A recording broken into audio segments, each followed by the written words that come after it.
नमस्कार. आज आपण इयत्ता 9वी विषय सामान्य विज्ञान पाठ 8 उपयुक्त आणि उपद्रवी सूक्ष्मजीव. सूक्ष्मजीव आपल्याला माहिती आहे, अगोदरही अभ्यास केलाय.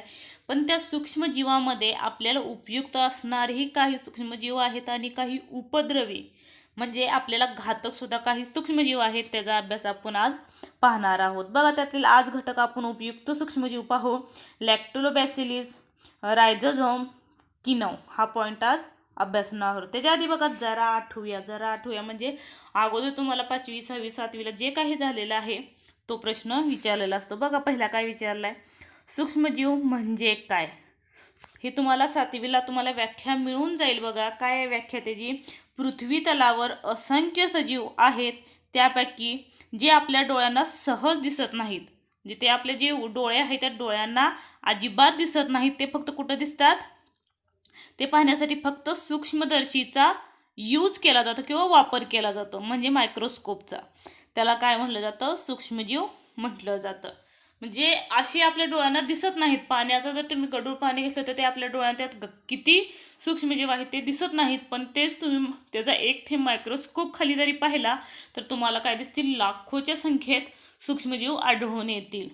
त्यामुळे त्यांनी काय सांगितलंय, त्याचा आपल्या पृथ्वीत असंख्य सूक्ष्मजीव आहेत पण ते डोळ्यांना दिसत नाही, ते फक्त कुठं दिसतात, सूक्ष्मदर्शीच्या खाली दिसतात. अशा सजीवांना काय म्हटलं जातं, सूक्ष्मजीव म्हटलं जातं. बघा त्याची वैशिष्ट्ये कोणती आहे. त्याची वैशिष्ट्य म्हणजे हे सूक्ष्मदर्शीशिवाय दिसत नाही, हे त्याचं वैशिष्ट्य आहे. नंतर बघा, तुम्ही सूक्ष्मजीवांचे निरीक्षण कसे केले आहे. कसे केले, एखादा थेंब घेतला सूक्ष्मजीवांचा, गढूळ पाण्यातला घेतला किंवा दह्याचा किंवा ताकाचा एक थेंब घेतला, पातळ थर दिला आणि तो जर तुम्ही सूक्ष्मदर्शीच्या खाली पाहिलं तर तुम्हाला ते काय दिसतील, सूक्ष्मजीव दिसून जातील.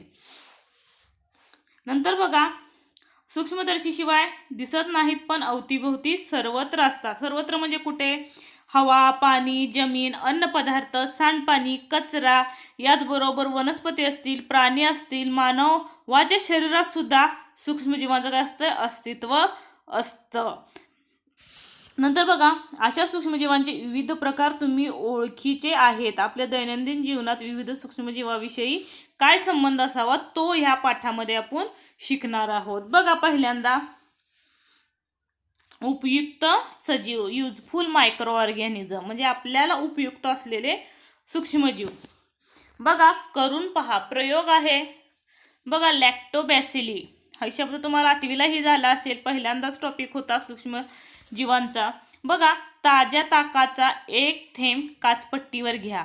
काय करायचा, ताजे जे ताक आहे त्याचा एकच थेंब काय करायचा, काचपट्टीवर घ्यायचा. त्या थेंबाचा अगदी पातळ थर बनवा आणि तो जो काही थेंब टाकलाय त्याचा एकदम पातळ लेअर बराच, जेवढी पातळ बनवताला तेवढं व्यवस्थित ते सूक्ष्मदर्शी खाली दिसून जाईल. आणि त्या थेंबामध्ये अजून काय टाकायचं बघा, मिथिलीन ब्ल्यू रंजकाचा एक थेंब टाकून आच्छादन काच ठेवा. म्हणजे चौकोनी कलरची एक छोटीशी आच्छादन काच असते, जेवढ्या भागात आपण ते थेंब टाकलाय त्याच्याभोवती ती वरती झाकून ठेवायची.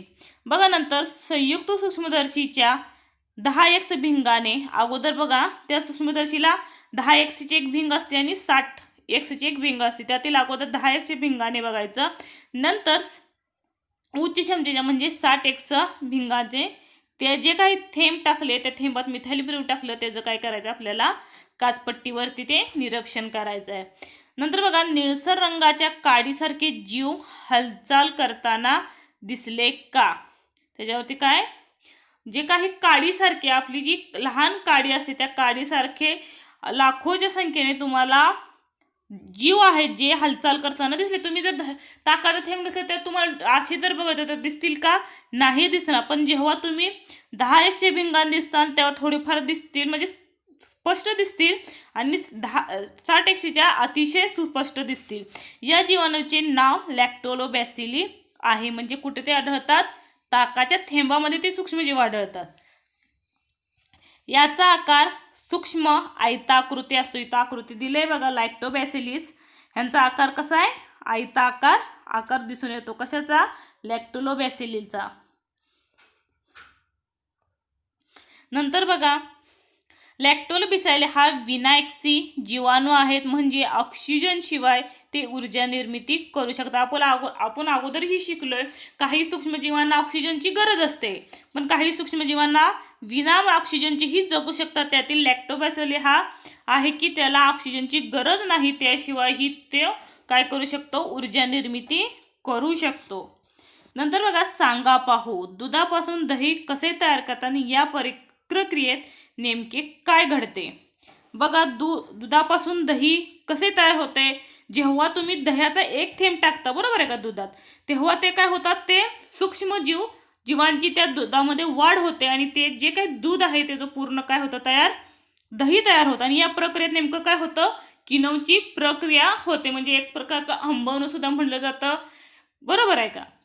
नंतर बघा,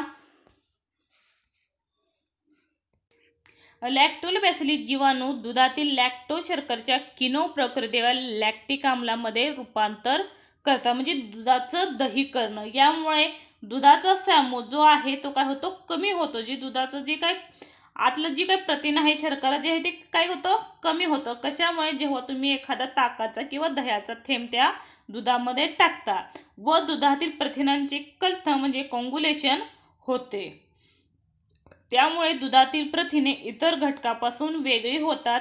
यालाच दुधाचे दह्यात रूपांतर होणे असे म्हणतात. या प्रक्रियेलाच काय म्हणलं जातं, दुधाचं दही. त्यात काय होतं की जे काही त्याच्यात सामू आहे त्याचं प्रमाण काय होतं, कमी होतं, कारण किण्व प्रक्रियेमुळे. आणि दुधातील जे काही कथलन आहे ते त्या प्रक्रिया प्रथिनांचं तयार होतं, त्यामुळे दुधाचं जे काही प्रथिन आहे ते काय होतं.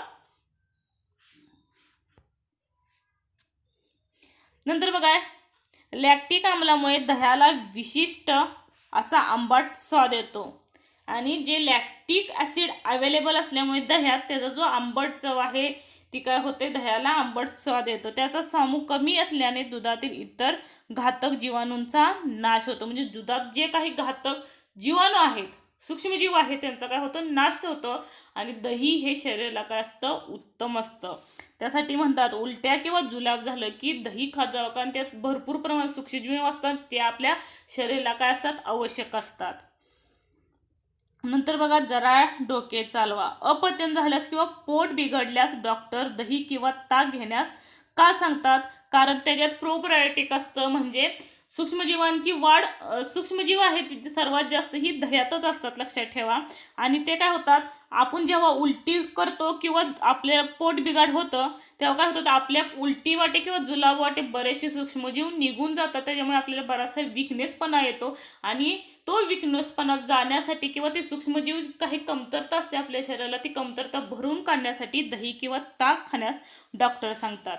बघा, कधीतरी दही, सेकंड क्वेश्चन, कधीतरी दही कडवट व बुळबुळीत होऊन त्याला तार येते असे का होते, म्हणजे ते दही काय झालेलं असेल, खराब झालेलं असेल, त्या खराब झाल्यामुळे ते दहीला तार येते किंवा ते पूर्ण प्रक्रियेच्या पुढे गेले, त्या सूक्ष्मजीवांची वाढ जी आहे ती अतिशय मोठ्या प्रमाणात झालेली असते, अशी दही खाणे योग्य नाही.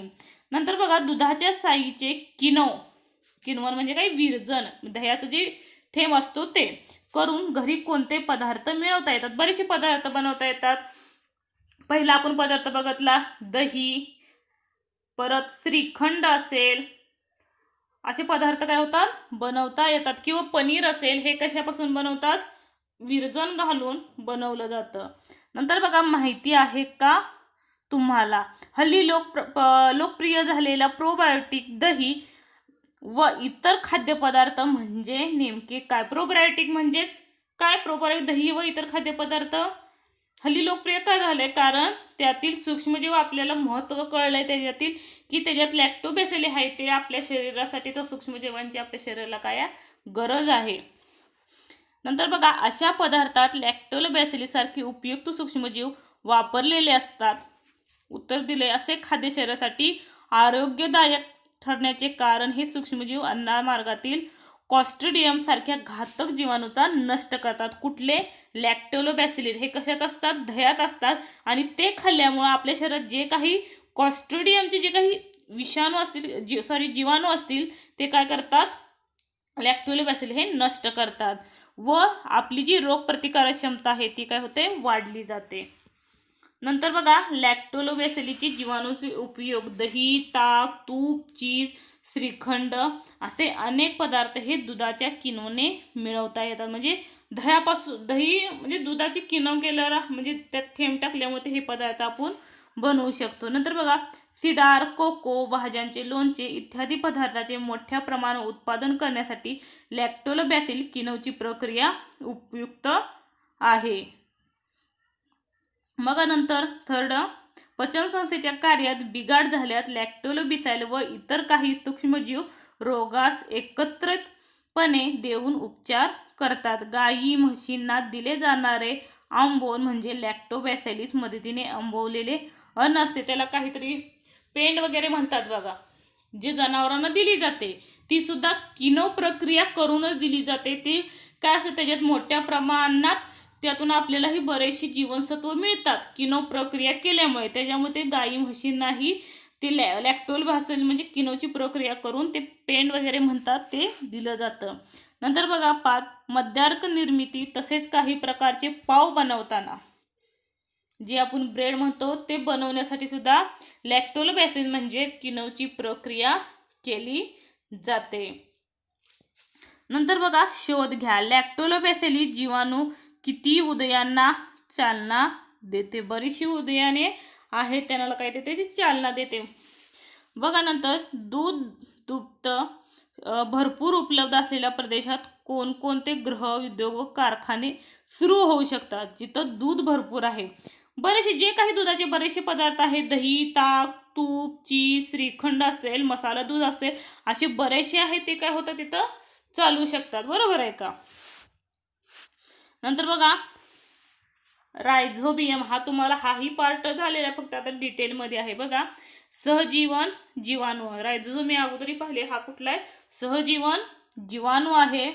आणि ह्याचा काय उपयोग करतो तर नायट्रोजनचे स्थिरीकरणासाठी ह्या जो काही रायझोझोम आहे त्याचा उपयोग केला जातो. म्हणजे जे काही वनस्पतीमध्ये कमतरता आहे ती भरून करण्यासाठी. बघा करून पहा, मेथी, शेंगदाणे, सोयाबीन किंवा अन्न कोणत्याही कडधान्याचे रोपटे घेऊन 3-5% हायड्रोजन पेरॉक्साईड द्रावणाने निर्जंतुक करा. बघा काय सांगितलं आहे, मेथी, शेंगदाणे, सोयाबीन किंवा अन्य कोणत्याही कडधान्याचे रोपटे घेऊन हायड्रोजन पेरॉक्साईडनी द्रावणाची निर्जंतुक करा. काय होतं ते पाहायचं आहे. बघा नंतर 70% इथाइल अल्कोहोल द्रावणात 4 ते 5 मिनिटे ठेवा. नंतर जे काही निर्जंतुक केलं आपण मेथी, शेंगदाणे, सोयाबीन किंवा अन्य कोणतंही रोप असेल ते अगोदर काय करायचं, हायड्रो पेरॉक्साईडने ह्या द्रावण आहे त्या द्रावणाने काय करायचं, निर्जंतुक करायचं. नंतर ते काय करायचं, 70% इथाइल अल्कोहोल द्रावणात 4 ते 5 मिनिटं ठेवून टाकायचं, जे काही रोप असेल कोणतंही एक. नंतर बघा निर्जंतुक पाण्याने स्वच्छ करून गाठीचे अतिशय पातळ काप करा. आणि त्या गाठीचं काय करायचं, अतिशय पातळ काप करायचंय. एका चांगला काप सेफोनियाच्या द्रावणात 2 ते 3 मिनिटे ठेवा. नंतर जे काप कापलेत एकदम अतिशय पातळ कापायचे आणि ते सॅफ्रॉनचे जे काही द्रावण आहे, एक केमिकल आहे, त्यात ठेवून टाकायचं 2 ते 3 मिनिटांनी. ते काय करायचं, काचपट्टीवर काच ठेवायची. बघा आणि जी काय काप आहे त्यात ठेवलेले ते काय करायचे, प्रयोग आहे काचपट्टीवर ठेवायचा आणि त्याच्यावरती काय करायची, आच्छादन काच ठेवून टाकायची. आणि ते काय करायचं, सूक्ष्मदर्शीच्या खाली निरीक्षण करायचं. तेव्हा काय दिसतं बघा, इथे गुलाबी दांड्याप्रमाणे दिसणारे जीव रायझोबियम आहेत. बघा जे काही दिसतं इथं आकृतीमध्ये दाखवलंय बघा, असे काही जीव दिसतात. कशावरती, ती रोपट्याच्या, जेव्हा तुम्ही रोपट्याचं निर्जंतुक कराल आणि ह्या गाठी कुठं असतील, त्यांच्या मुळावर असतात. लक्षात ठेवा, त्यांच्या मुळावरती असतात. का असतात आता सांगते, कारण त्यांच्यात नायट्रोजनची कमतरता असते, ती भरून कोण काढत असतं तर हे रायझोबियम जे काही घटक आहे, गाठ्या दिसतात तुम्हाला काही, बघा काही मुळावरती असतात बऱ्याचशा वनस्पतीच्या, तर ती नायट्रोजनची गरज ह्या रायझोबियमच्या साहाय्यानं पूर्ण होत असते. म्हणून बघा हे रायझोम ह्याप्रमाणे असते, जे डायग्राम काढू शकता तुम्ही.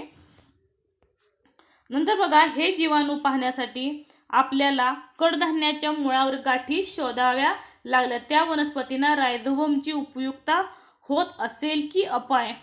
त्या गाठींचा त्यांना अगोदर सांगते उपयोग होत असते, कारण मातीतील अलिगझेटर हे सूक्ष्मजीव हवेतील नायट्रोजनच्या त्यांच्या संयुगात त्यांचं रूपांतर करत असतं. हे द्विदल काय आहे, शिंबारू वनस्पतीच्या मुळावर ह्या गाठी असतातच. आणि ती नायट्रोजनची काय करत असते, जे काही कमतरता आहे ती पूर्ण करण्याचं काम करत असते.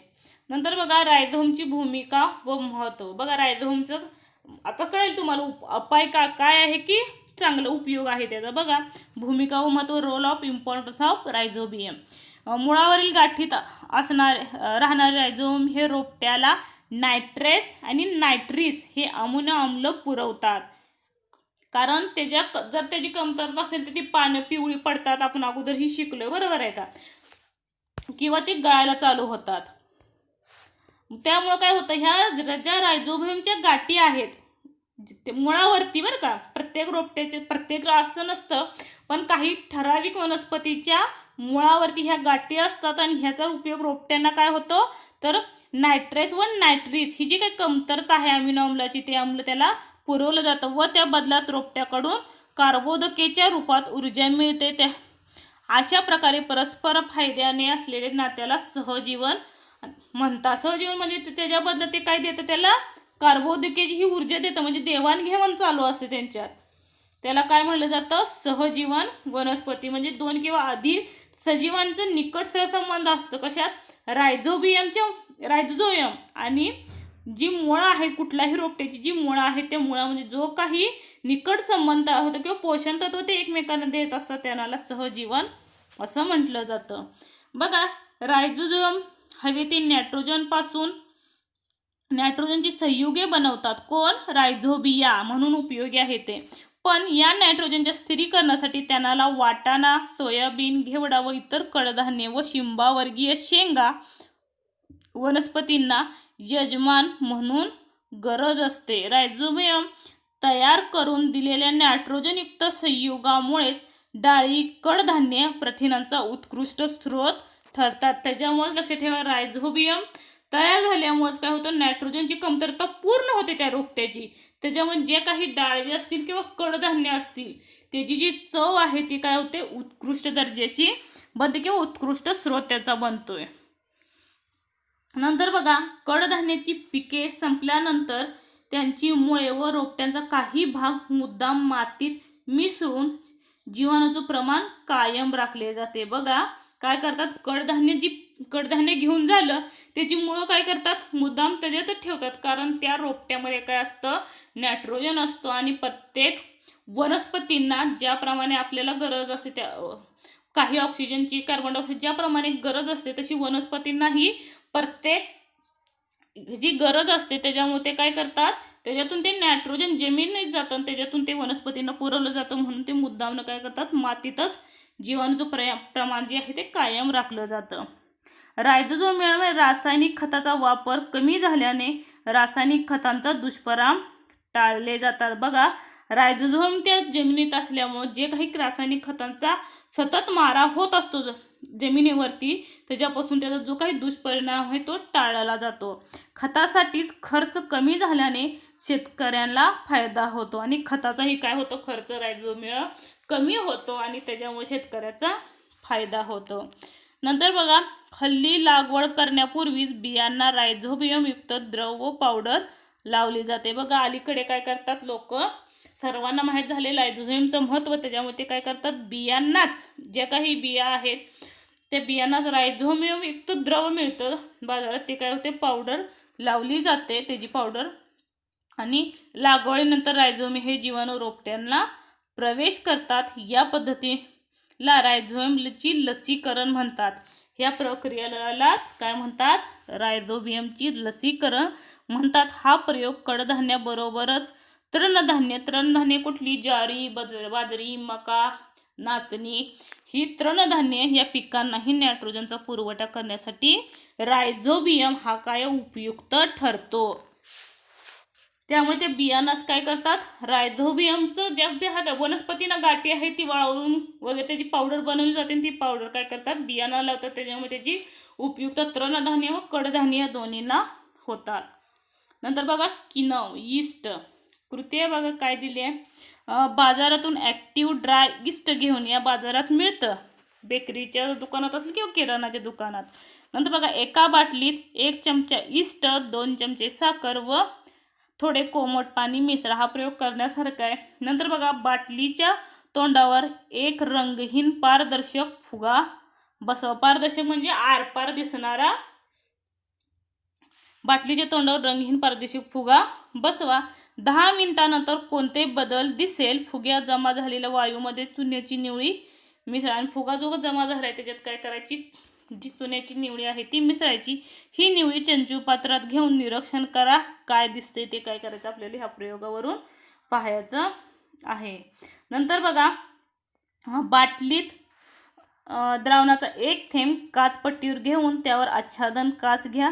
आता काय करायचं, त्या बाटलीतील जे काही द्रावण किंवा जे काही केमिकल आहे, तयार झालेले जे काही द्रावण आहे ते काय करायचं, काचपट्टीवर त्याचा एक थेंब घ्यायचा, एकदम पातळ थर, आणि त्याच्यावर आच्छादन काच बसवून टाकायची आणि संयुक्त सूक्ष्मदर्शीच्या मदतीने निरीक्षण करा.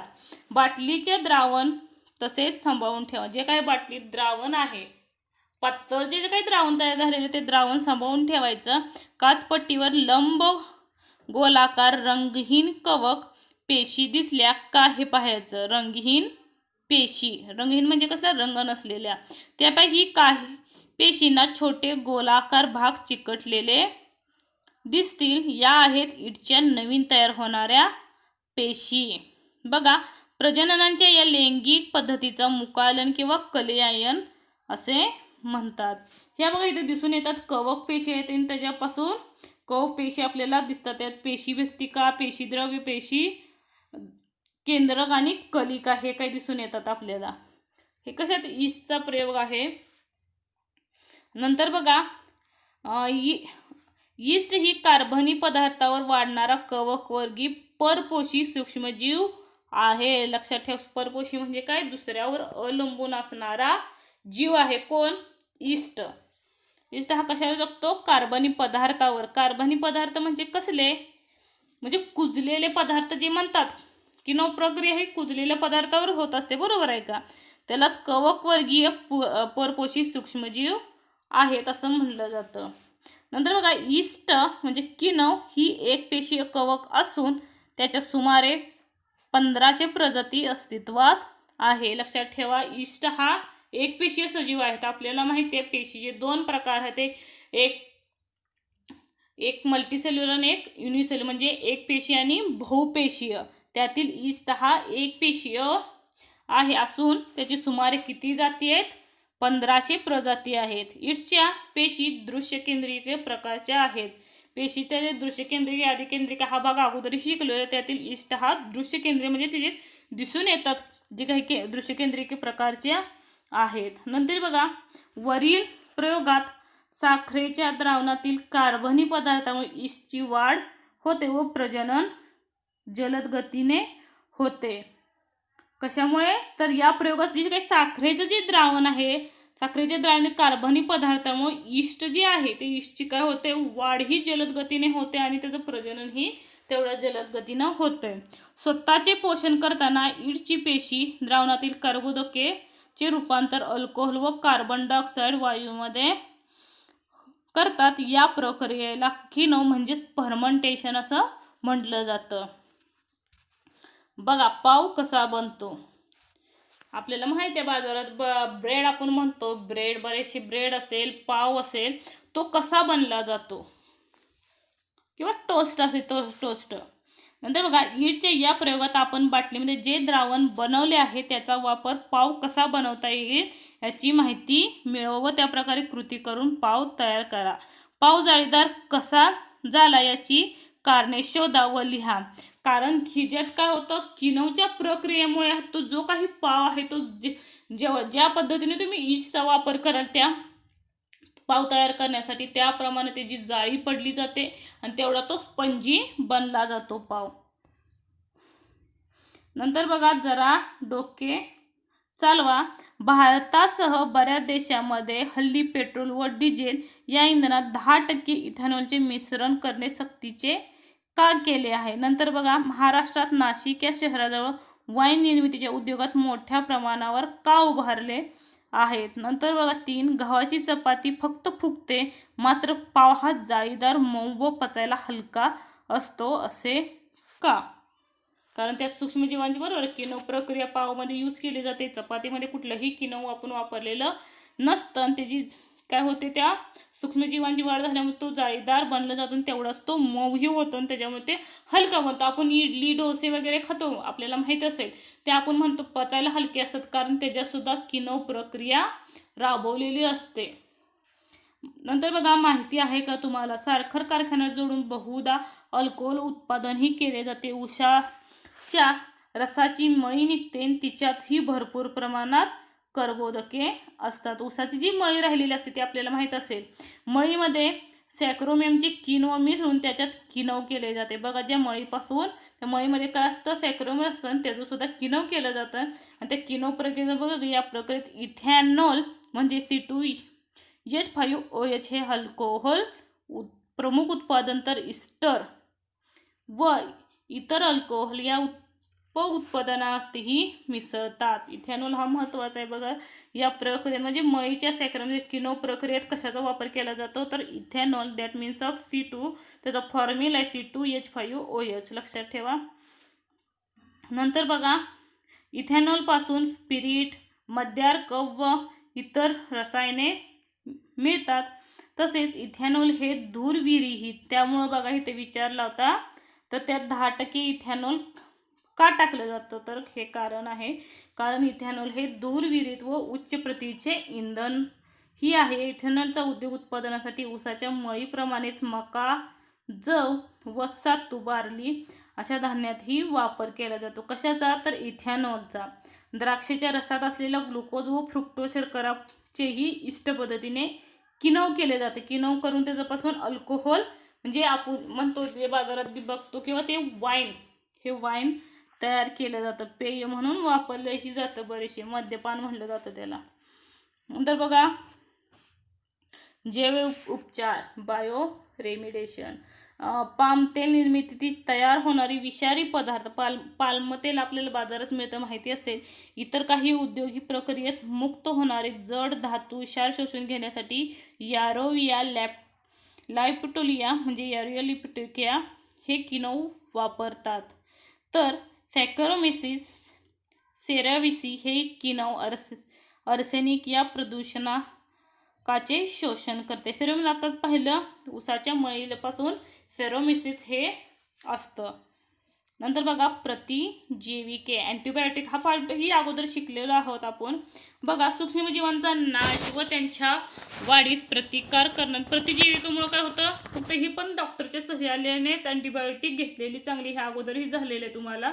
कारण हे कशासाठी वापरले जातात, अंगदुखी डोकेसाठी प्रतिजीविके वापरली जातात, पण ते फक्त डॉक्टरच्या सहाय्याने घेतात. नसेल तर आपल्या शरीराच्या पार्टवर काय करतात, ते विपरीत परिणाम करत असतात. बघ काय दिले, सूक्ष्मजीवांचा नाश व त्यांच्या वाढीस प्रतिकार करणारे जीवाणू व कवकापासून मिळालेली कार्बन संयुग म्हणजेच काय, प्रतिजीविके. म्हणजेच अँटीबायोटिक, आपण बाजारात अँटीबायोटिक म्हणूनच ओळखतो. प्रतिजीविका हा शब्द मराठीत आहे. 20व्या शतकातील प्रतिजीविकामुळे औषध उपचारामध्ये क्रांती घडली.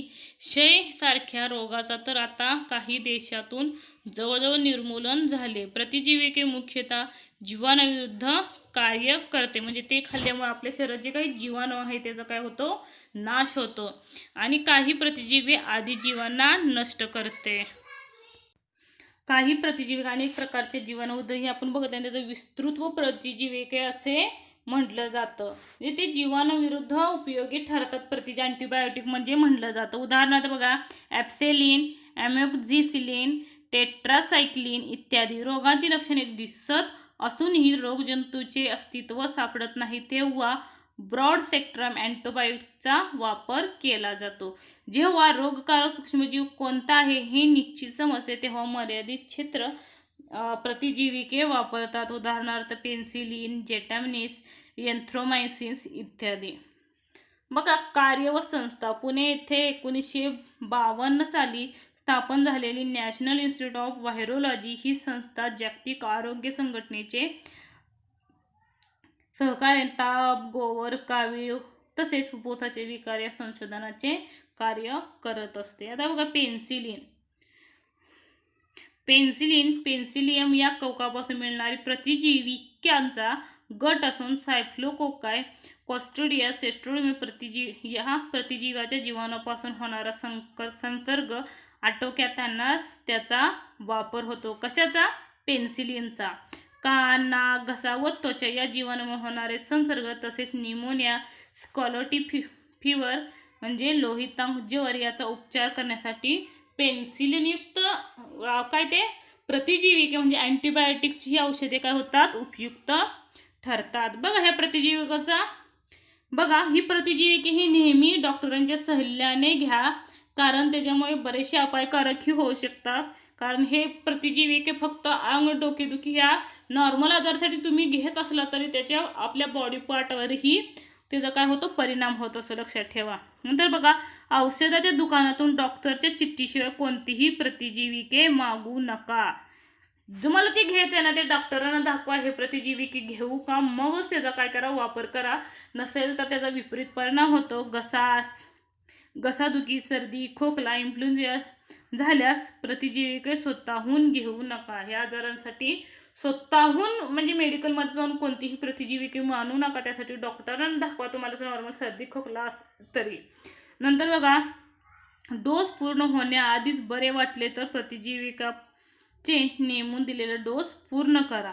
म्हणजे तुम्हाला 2 दिवसात किंवा 5 दिवसात जो काही डोस दिला आहे डॉक्टरने तो डोस कंप्लीट करा. अँटीबायोटिक्ससाठी तुम्हाला उपयोगी ठरलेली प्रतिजीविके दुसऱ्यांना सुचवू नका, कारण प्रत्येकाची प्रतिजीविके वापरणे किंवा त्यांची ज्याची जी कॅपॅसिटी ती वेगळी असते. त्याच्यानुसार ते डॉक्टरांना दाखवा. डॉक्टर जे प्रतिजीविके ते घ्या, पण आपली जी काही औषधं आहेत आपल्याला बरं वाटलं म्हणून दुसऱ्यालाही ते जे काही औषधं गोळ्या असतील ते देऊ नका. परिचय शास्त्रज्ञाचा. सेंट मेरीज हॉस्पिटलमध्ये सूक्ष्मजीवशास्त्रज्ञ प्राध्यापक अलेक्झांडर फ्लेमिंग यांनी त्यांच्या प्रयोगशाळेत काचेच्या भश्यापासून निरनिराळ्या प्रकारच्या जीवाणू व बुरशीची वाढ केली होती. कुणी? अलेक्झांडर फ्लेमिंग यांनी.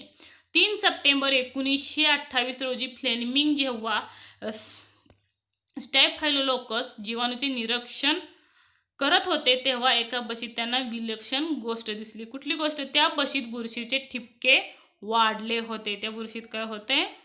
बुरशी आपल्याला माहित असेल, त्या बुरशी जी चपाती भाकरी होते ती बुरशी त्या ठिपके त्यांना दिसून आले, पण त्या ठिपक्याभोवती जागा मात्र स्वच्छ झाली होती. पण त्या ठिपक्याच्या जी काय अवतीभोवती जागा होती ती कशी झाली होती? एकदम क्लीन, स्वच्छ झाली होती. म्हणजे जीवाणू चक्क नष्ट झाले होते. ही बुरशी म्हणजे पेन्सिलियम होय. ती बुरशी म्हणजे या कवक वर्गात येते बुरशी, आपल्याला माहिती आहे, आताच पाहिलं पण अगोदरही झालेलं आहे. आणि ती बुरशी म्हणजेच काय होतं? पेन्सिलियम होती.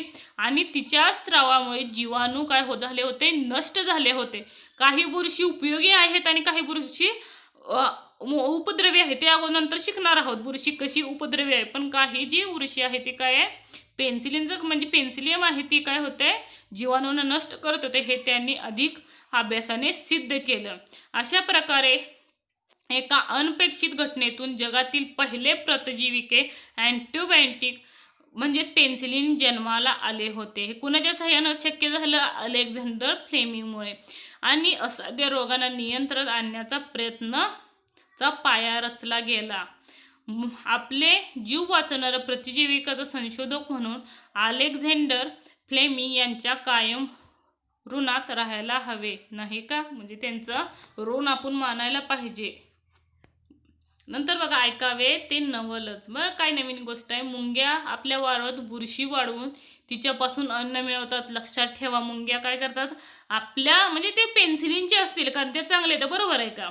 काही वाईटही आहे बुरशी आहेत, काही चांगले आहेत. त्यातील जी चांगली पेन्सिलिन चांगली आहे ती काय करतात? त्यांनी आपल्या वारुळात वाढवतात आणि ते अन्न म्हणून ते उपयोग करतात.